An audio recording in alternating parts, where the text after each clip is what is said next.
The gentleman from Prince William, Mr. Anderson. Mr. Speaker, I rise for a point of personal privilege. Gentleman has the floor. Thank you, Mr. Speaker.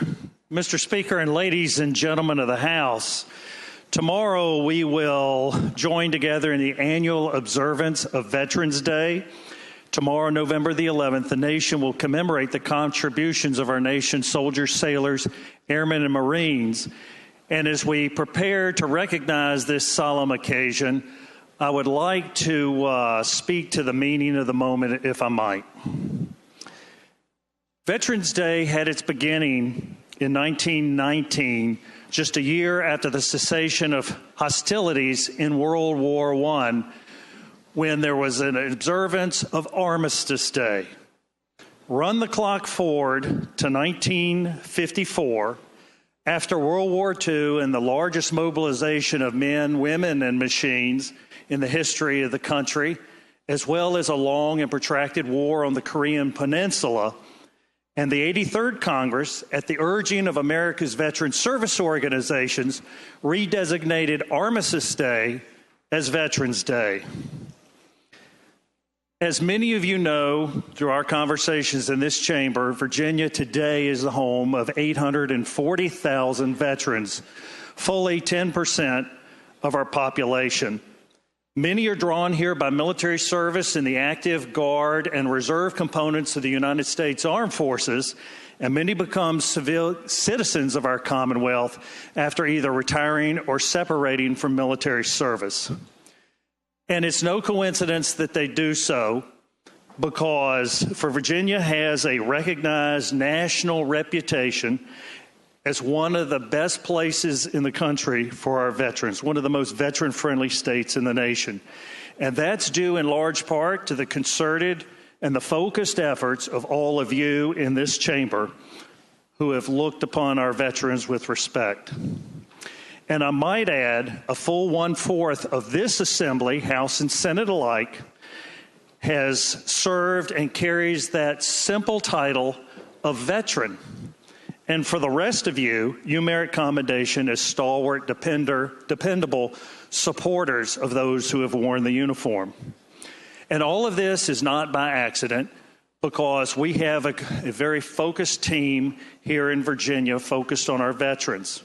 We're blessed with the capable leadership of retired 4-star Navy Admiral John Harvey, the Secretary of Veterans and Defense Affairs, who has brought his considerable expertise as a senior officer of the Department of Defense to bear on the issues of quality of life affecting these 840,000 veterans.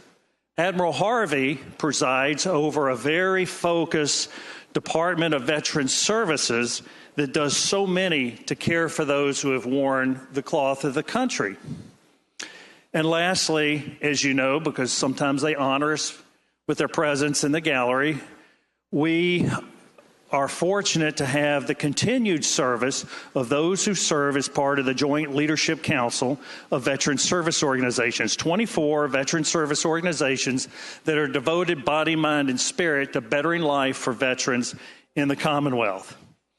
And so tomorrow we will recognize those soldiers, sailors, airmen, and Marines who have worn the cloth of the country in the active guard and reserve components of the U.S. Armed Forces, whether for a decade, a day, or multiple decades.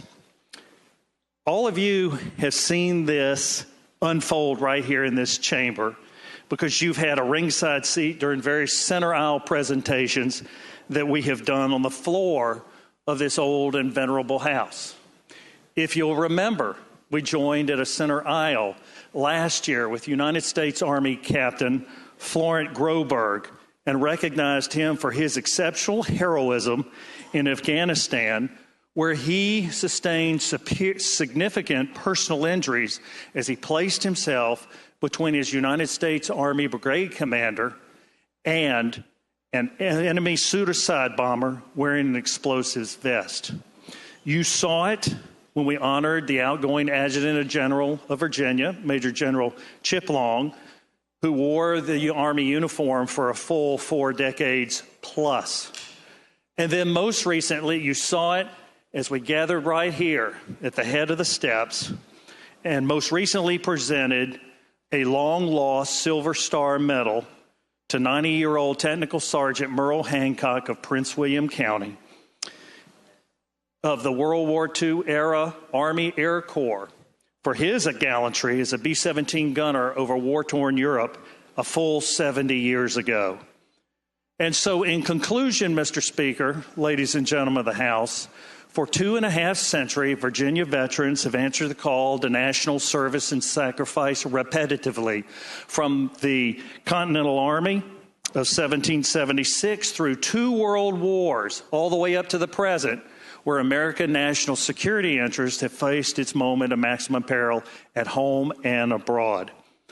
And so, Mr. Speaker, with this blessing of having these men and women among us, I would move that when the House adjourns today, that it adjourn in honor of the currently living Virginia veterans who make their home among us, and in the memory of those Virginians who have given their last full measure of devotion to this nation and Commonwealth. The gentleman from Prince William moves that when the House adjourn today, it adjourn in the honor of those veterans from Virginia who have served us so well, and in the memory of those veterans from Virginia who have gone before us. As many as favor that motion will please rise.